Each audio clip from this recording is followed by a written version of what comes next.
आप सभी का बहुत बहुत स्वागत है मेरे इस YouTube चैनल में। भारत के इतिहास से संबंधित महत्वपूर्ण प्रश्नों पर हम चर्चा कर रहे हैं, जो कि UGC net, set, TGT, PGT जैसी परीक्षाओं के लिए काफ़ी इम्पॉर्टेंट हो सकता है। सीधे हम लोग क्वेश्चंस पर चलते हैं। तो आज का पहला क्वेश्चन मैंने लिया है, निम्न में से कौन सा राज्य डलहौजी की गोद प्रथा निषेध कानून के द्वारा हड़पा गया था। तो आपको बताना है कि इनमें से कौन से राज्य गोद प्रथा निषेध कानून के तहत हड़पे गए थे। तो यहाँ पर हम लोग देख लेते हैं। तो देखो, सतारा को जो है, सतारा 1848 में जो है डलहौजी ने गोद प्रथा निषेध के तहत हड़पा था। उसके बाद अवध की अगर हम बात करें तो अवध पर ना कुशासन का आरोप लगाकर अवध को जो है हड़पा गया था। तो यहाँ पर गोद प्रथा निषेध लागू नहीं हुआ था। बराड़ की बात करें तो इसको जो है हैदराबाद से लिया गया था। हैदराबाद में निजाम हुआ करता था, तो उससे संधि करके बराड़ का प्रदेश जो है अंग्रेज प्राप्त कर लेते हैं। तो इसको भी गोद प्रथा निषेध के तहत नहीं हड़पा गया था। उसके बाद बघाट, इसको जो है गोद प्रथा निषेध के द्वारा हड़पा गया था। जौनपुर को भी गोद प्रथा निषेध के तहत हड़पा गया था। तो आपका उत्तर क्या हो जाएगा?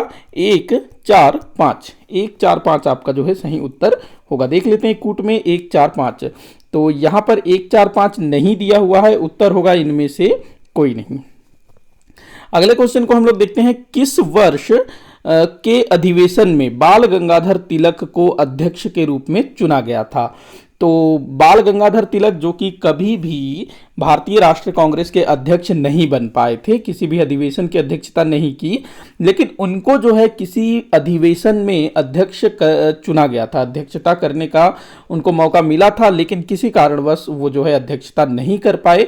तो आपको वर्ष बताना है। तो 1918 का कांग्रेस अधिवेशन के जो अध्यक्ष हैं वो इनको चुना गया था, बाल गंगाधर तिलक जी को, लोकमान्य बाल गंगाधर तिलक जी को। लेकिन इनको जो है किसी कारणवश इंग्लैंड जाना पड़ा अचानक से, जिस कारण से इस अधिवेशन की अध्यक्षता मदन मोहन मालवीय जी द्वारा किया गया। तो ध्यान रखना, इस तरह के क्वेश्चन पूछे जाते हैं अक्सर। अगला क्वेश्चन दिया है, महात्मा गांधी जी ने किस स्थान से असहयोग आंदोलन को स्थगित करने की घोषणा की।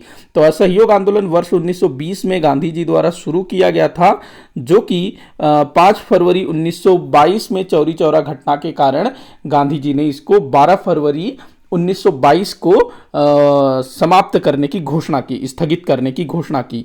तो यह घोषणा किस स्थान से किया गया था? तो यह घोषणा किया गया था बारदोली से। ध्यान रखना, बारदोली, जहां पर आगे चल करके बारदोली सत्याग्रह हुआ सरदार वल्लभ भाई पटेल जी के नेतृत्व में। अगला क्वेश्चन दिया हुआ है, आंग्ल सिख के मध्य लाहौर की संधि के समय भारत का गवर्नर जनरल कौन था। तो जिस समय आंग्ल सिख युद्ध चल रहा था उस समय की बात है। तो ये जो है लॉर्ड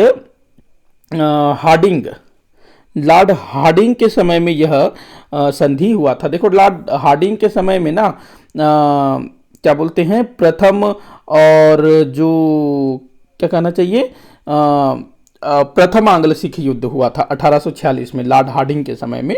लॉर्ड डलहौजी के समय में द्वितीय आंग्ल सिख युद्ध हुआ था। तो आंसर होगा लॉर्ड हार्डिंग।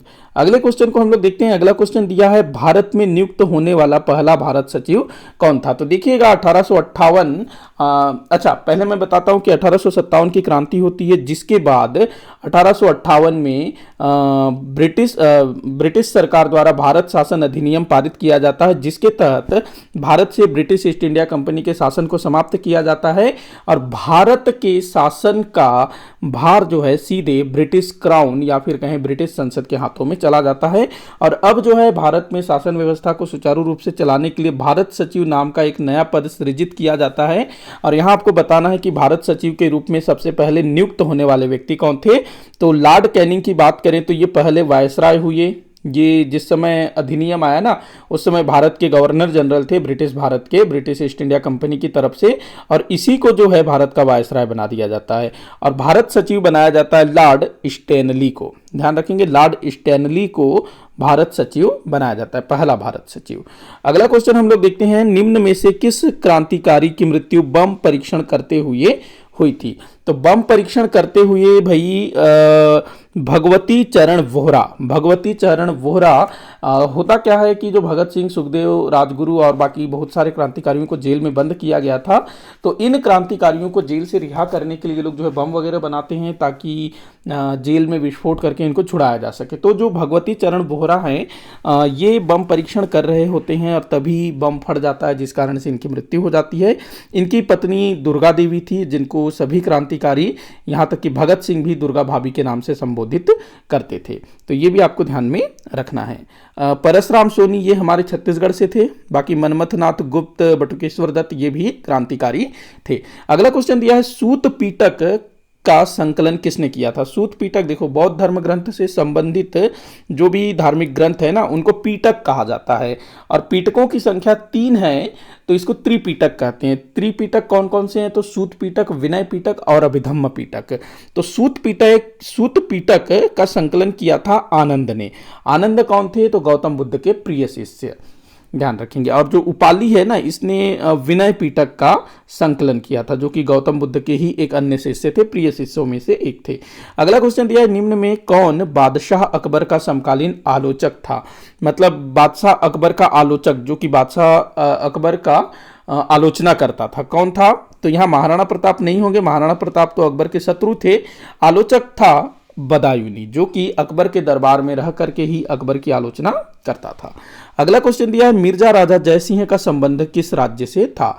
मिर्जा राजा जयसिंह जो कि औरंगजेब का समकालीन था और छत्रपति शिवाजी महाराज के विरुद्ध मिर्जा राजा जयसिंह को लगाया गया था प्रसिद्ध पुरंदर की संधि, जो कि 1764 में हुई थी। ये मिर्जा राजा जयसिंह और शिवाजी महाराज के मध्य हुई थी। ये आमेर का राजा था, ध्यान रखना, आमेर के कछवाहा राजवंश से संबंधित था।